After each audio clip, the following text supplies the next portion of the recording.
we will again have a look at this table. ये जो हमने 20 तक किए थे, इन्हीं में से और प्रॉपर्टीज निकलेंगी. What are those properties? अब hurry up and tell me in one digit में से किन किन नंबर्स का सम 10 आ रहा है. ढूंढो ऐसे नंबर्स जिनका सम 10 आ रहा है. 1 + 9 कितना होता है? 10. I am not saying the square, just the number. सिर्फ नंबर्स को देखो और सोचो किन किन का सम 10 आ रहा है. 1 + 9 is 10. Similarly, 2 और 8, 2 + 8 is 10. In a similar way, we have 3 + 7.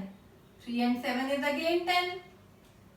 And 4 and 6, 4 + 6 is again 10. इन सब नंबर्स का सम 10 आ रहा है. अब इन नंबर्स के स्क्वायर्स को देखो. इन नंबर्स के जो स्क्वायर्स होंगे, 1 का स्क्वायर, इसका यूनिट प्लेस क्या है? 1. 9 का स्क्वायर, इसका यूनिट प्लेस क्या है? 1. ऐसे ही 11 का स्क्वायर जो 1 पे और 9 पे खत्म हो रहा है. अगेन 1 + 9, अगर हम यूनिट नंबर देखें, नंबर एट यूनिट प्लेस देखें, 1 + 9 इज अगेन 10. तो इसका भी 1 पे खत्म हो रहा है और 19 का भी 1 पे खत्म हो रहा है. सिमिलरली अगर हम 2 और 8 देखें, 2 वाले नंबर्स किस पे खत्म हो रहे हैं? 4 पे. 8 वाले नंबर्स भी किस पे खत्म हो रहे हैं? 4 पे. यूनिट प्लेस पे क्या है? Same number 4. सिमिलरली 12 वाले का भी यूनिट प्लेस 4 है और 18 वाले का यूनिट प्लेस पे भी 4 है. तो जितने भी ये पेयर हैं, जैसे 3 और 7, ये भी सेम नंबर से देखो 9 से खत्म हो रहे हैं. 3 + 7 is 10. तो 3 के स्क्वायर के भी यूनिट प्लेस पे 9 है, 13 के स्क्वायर पे भी 9 है, 7 के यूनिट प्लेस पे भी 9 है. सिमिलरली 17 के यूनिट प्लेस पे भी 9 है. तो isn't it interesting?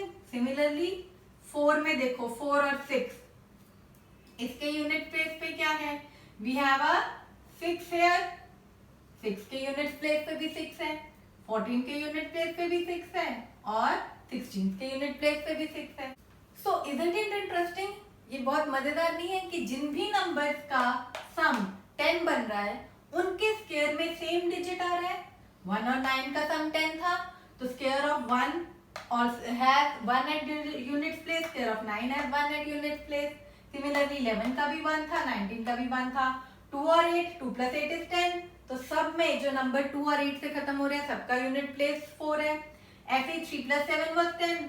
तो जितने भी नंबर 3 और 7 से खत्म हो रहे हैं, उनके यूनिट प्लेस पे 9 है. ऐसे ही 4 + 6 was 10. तो जितने भी नंबर 4 और 6 से खत्म हो रहे हैं, उनका यूनिट प्लेस सेम है. तो हमारी नेक्स्ट प्रॉपर्टी क्या है कि numbers having 1 and 9 at unit place will have 1 at unit place of their square. उनके स्क्वायर के यूनिट प्लेस पे क्या होगा? 1 होगा. ऐसे ही जो नंबर 2 और 8 पे खत्म हो रहे हैं, numbers having 2 and 8 at unit place will have 4 at unit place of their square. उनके स्क्वायर के यूनिट प्लेस पे कौन सा डिजिट होगा? सेम डिजिट होगा, 4 होगा. ये आप याद रखो कि जो 1 और 9 पे खत्म हो रहे हैं, उनका डिजिट एट यूनिट प्लेस क्या है? 1. जो 2 और 8 पे खत्म हो रहे हैं, उनका यूनिट एट डिजिट प्लेस क्या है? 4. जो 3 और 7 पे खत्म हो रहे हैं, उनका unit at digit place is 9. And जो 4 और 6 पे खत्म हो रहे हैं, उनका यूनिट प्लेस पे डिजिट कौन सा है? Digit at unit place is 6. तो this is the next property. आप बिना कैलकुलेट किए भी यूनिट प्लेस देख के आप बता सकते हो कि यूनिट प्लेस स्क्वायर का क्या होगा. अब जो नेक्स्ट प्रॉपर्टी है स्क्वायर की, वो मेरी फेवरेट है और आपको भी बहुत मजा आएगा करते हुए. आपने एक चीज देखी कि हमने जो भी अभी प्रॉपर्टी पहले की कि जिन नंबर्स का सम 10 बन रहा था, उनका यूनिट प्लेस पे जो डिजिट होगा वो सेम होगा. जैसे ये सारे नंबर थे, इसमें 2 नंबर तो आए नहीं. कौन से 2 नंबर नहीं आए? हमारा 5 और 0. जो नंबर 5 पे खत्म हो रहे हैं वो कहाँ गए, और जो नंबर 0 पे खत्म हो रहे हैं वो कहाँ गए? आपने नहीं सोचा कि मैम ने इनका तो कुछ बताया नहीं.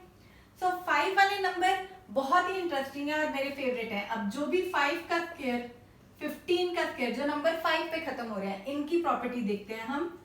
25 स्क्वायर, 35 स्क्वायर, 45 स्क्वायर, 55 स्क्वायर, ये जितने भी नंबर हैं, अगर हमें इनका स्क्वायर निकालना है, 5 का स्क्वायर क्या होता है 25, तो एंड में यूनिट प्लेस पे तो 5 आएगा ही हमेशा ही।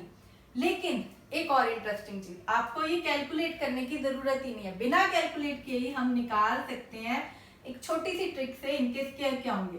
अब 5 का स्क्वायर 25 है, तो जितने भी नंबर 5 से खत्म हो रहे हैं सबके पीछे 25 लिख दो बिना कुछ किए। First step. अब जब आपने सबके पीछे 25 लिख दिया तो नेक्स्ट स्टेप क्या है? नेक्स्ट स्टेप है इस नंबर के आगे तो कुछ भी नहीं है, नथिंग, इसको 25 रहने दो, ये इसका आंसर आ गया। 5 × 5 होता है हमारे पास 25। लेकिन इन नंबर्स का हम स्क्वायर कैसे निकालेंगे? अब यहाँ पे देखो हमारे पास 1 है, 1 का नेक्स्ट नंबर क्या है काउंटिंग में 2, तो आपको यहाँ कुछ नहीं लिखना, आपको लिखना है 1 × 2 आगे।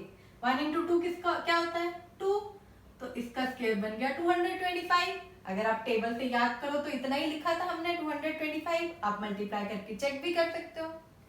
नेक्स्ट 25 का स्क्वायर, तो 2 के नेक्स्ट नंबर कौन सा है 3, तो हमने अब यहाँ क्या करना है 2 × 3 25 के आगे लगा देना है, तो 2 × 3 कितना होता है 6, तो 625 आ गया इसका स्क्वायर। सिमिलरली अब 35 का स्क्वायर निकालना है, 25 तो हमने पीछे लगाया हुआ है। अब 3 के नेक्स्ट नंबर कौन सा है 4, तो हम वो यहाँ लिख देंगे 3 × 4, जो नंबर आ गया है उसके नेक्स्ट नंबर से मल्टीप्लाई करके जो प्रोडक्ट आता है वो आगे लगा देंगे 12 और पीछे 25, ये स्क्वायर बन गया। Isn't it easy? कितना इजी है निकालना। ऐसे ही अगले नंबर का हम करेंगे, 4 का नेक्स्ट नंबर 5 होता है तो हम 4 × 5 कर देंगे। ऐसे ही 5 का नेक्स्ट नंबर 6 है तो हम 5 × 6 कर देंगे। 6 का नेक्स्ट नंबर 7 है तो हम ये यहाँ पे आंसर, ऐसे हम किसी भी नंबर का जो 5 पे खत्म हो रहा है बड़ी आसानी से स्क्वायर निकाल सकते हैं। बड़ा नंबर ले लो, चाहे सपोज अगर 155 है तो हमने क्या करना है 5 का स्क्वायर 25 पीछे लिख दिया और आगे कौन सा नंबर है 15, 2 डिजिट का है तो पूरा नंबर आगे वाला ही लेना है। अगला नंबर 15 का 16 होता है तो you will write the product of 15 × 16, जो भी आंसर आएगा वो आप इधर लिख लो। अब देखते हैं 15 × 16 कितना होता है। 15 6 90 होता है, तो 15 1 का 15, 240 आया हमारे पास, तो ये बन गया इसका स्क्वायर 24,025। आप इस तरह से बड़ी इजीली 5 नंबर वालों का स्क्वायर निकाल सकते हो। अब दूसरा नंबर रह गया 0, जो हमने नहीं डिस्कस किया था। 0 वालों का तो और भी आसान है। 0 वालों में एक रूल है सिर्फ। क्या रूल है? अगर 10 है, 20 है, 100 है, 500 है, कोई भी नंबर है, से 6000 है, तो अगर हमने इनका स्क्वायर निकालना है, कि स्क्वायर का क्या इजी फॉर्मूला है, जितने 0 हैं वो डबल हो जाएंगे। अगर एक 0 है नंबर में तो पीछे 2 0 आ जाएंगे और जो आगे नंबर रह गया उसका स्क्वायर कर देना है सिंपली।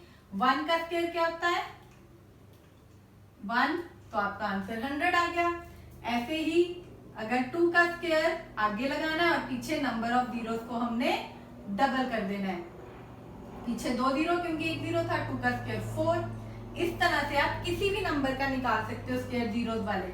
अब जैसे अगर 100 का स्क्वायर निकालना है तो 2 0 थे, 2 के डबल 0 कितने हुए 4 और 1 का स्क्वायर 1 हुआ, तो ये आपका आंसर आ गया 10,000।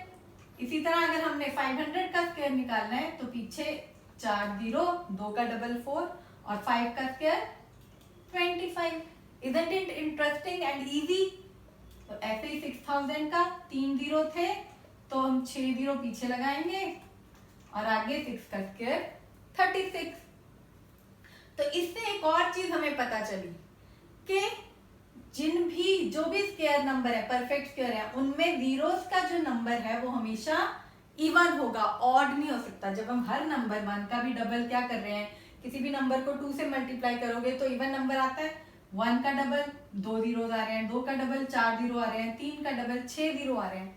तो जितने भी परफेक्ट स्क्वायर हैं उनमें जीरो हमेशा कितने होंगे, इवन जीरोस होंगे, जितने भी परफेक्ट स्क्वायर हैं उनमें।